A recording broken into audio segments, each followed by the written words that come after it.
Information on this and what's taking place this evening. We cross to our reporter ARABILE GUMEDE. Very good evening to you, ARABILE. Thank you so much for joining us. You've been there literally the whole day. Your impression so far of the investment summit? Yeah, well, let's talk about that really. 290 billion rand. The strike is over. According to President Cyril Ramaphosa, the investment strike is certainly over, and what you're going to see now is a flurry of people certainly coming through to South Africa's economy, unpacking exactly what we need, and perhaps driving that growth and boosting South Africa's economy beyond the 0.7% that we currently speak of for the 2018 financial year.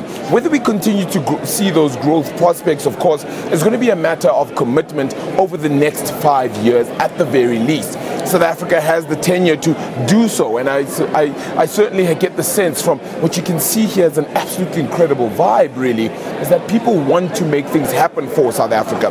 1.2 trillion rand is how much South Africa have purported to try and put together, or 100 billion US dollars, depending on the exchange rate. Of course, that alters what it means in rand terms. But whatever happens, however, this is a firm start. What you will get out of this is the sense that people want to drive South Africa's economy forward, and that's despite having seen a midterm budget policy statement which has offered some bad news in some aspects, right? South Africa's debt burden continuously rising beyond the means in which we can afford, fears of whether we would go to the IMF or not, fears of a downgrade, and just how South Africa can manage this debt pile amidst an economy that is completely surrendering to an unemployment level well above 25%. How we continue to do this, who knows? But this is the first step. 290 billion rand achieved just from one day worth of communication and discussion. Let's remember that not so far from now, we also have the African Investment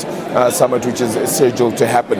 That's over 3 days in early November. How much will that bring as well to our very own shores? It will be quite interesting, and we will have all those details and unpack them a whole lot more. We spoke very much earlier on to the likes of Trudy Mackay, who detailed that a lot of South Africans, a lot of national companies will be driving that investment into the country. We'll also then got to speak to people from the Development Bank of Southern Africa, Patrick Dlamini, the CEO, and he's saying that a collaborative effort, the continued drive to want to make things collaborative is very important. Minister Siyabonga Cwele of Telecommunications and Postal Services speaking about that spectrum and how that will drive South Africa's growth. Jeff Radebe speaking on the energy side as well, and saying that in order to make it a critical part of South Africa's growth and investment, we need to invest in it and collectively believe that we can change things around. The sentiment then is clear, but the one problem we've always had at Simpiwe is implementation. So for now, the question becomes, yes, fine, we've got the money. Yes, fine, we've got the commitment, but can we actually implement all the tasks we say we would like to? It has been project-based, so a lot of the infrastructure aims and a lot of the money that has been put forward has been given to us based on us completing certain projects, and hopefully we can continue to do that. We have noticed, and of course you have spoken about Jack Ma, the founder of Alibaba, having said he's going to come through and have his address a little bit later on this evening at the dinner. Yes, that happens, but how much more can he invest? How much more innovation, thought process, and how much more can he inspire South Africa to perhaps do a whole lot more? As the most industrialized economy in Africa, we certainly owe it to ourselves, and I think the message has been clear here at the Sandton Convention Center that it can be done not just for the affluent, but all and everyday South Africans. So the message from me here, Simpiwe, is certainly getting the message and feeling that indeed people are trying to accelerate economic growth in South Africa by building partnerships, and these partnerships look like they're here to stay. You've actually mentioned the issue of implementation and the question of how. How will this happen? Early this year, President Cyril Ramaphosa, as you've mentioned earlier on, he announced this massive, ambitious 100 billion US dollar investment plan, which some critics and some skeptics took with a pinch of salt, looking at the country's state of the country's economy and the leadership and governance issues. So is it too early to say that President Cyril Ramaphosa is now proving his critics wrong? Perhaps it is a little too early to say, as you said, Simpiwe, because the notion and the proof of the pudding is in the eating. So we'd need to eat that pudding itself first. and to get a sense of exactly where South Africa stands after these investments are made. Of course, over time, we will see the development of this. It's always darkest before dawn. Perhaps right now, we're in the doldrums. Everything is sort of increasing, everything from petrol prices right through to food prices as well. We're being hit hard on the VAT front. South Africa's debt situation is one that we don't want to find ourselves in.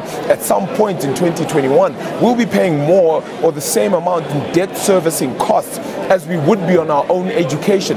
That cannot be right. In the words of Trevor Manuel, you cannot spend the same or more in the past as you should be in the future. So that is clearly a notion that we need to fix. So indeed it does mean that the future prospects are ones that we'll have to judge only in coming times. How long that is exactly, only time will tell, because surely we cannot say that in 2 years we will see all the infrastructure spend come alive and certainly push South Africa forward. But if you do implement the right policies, if you do put in the right investments, surely that will begin to sprout the right kind of flowers and we will bloom into the emerging market nation we are. Sadly, we have not been a believable nation over the last couple of years. We've had growth trajectories and growth prospects that have gone well above 1% and not even reached those marks. We have not reached our potential at all. But now is the time, of course, with this investment conference, perhaps can set the mood, can set the tone, that you have the ability, you can do it. Now it's up to us, and it certainly is up to President Cyril Ramaphosa's government to lay the economic policy foundation that will allow and create an enabling environment for small businesses, for big businesses, and even for the everyday man to create a prosperous South Africa for themselves and, of course, for the rest of Africa as well. We work in an ecosystem that is beyond ourselves, and I think very soon we will be able to reap from that if we continue to sow right now.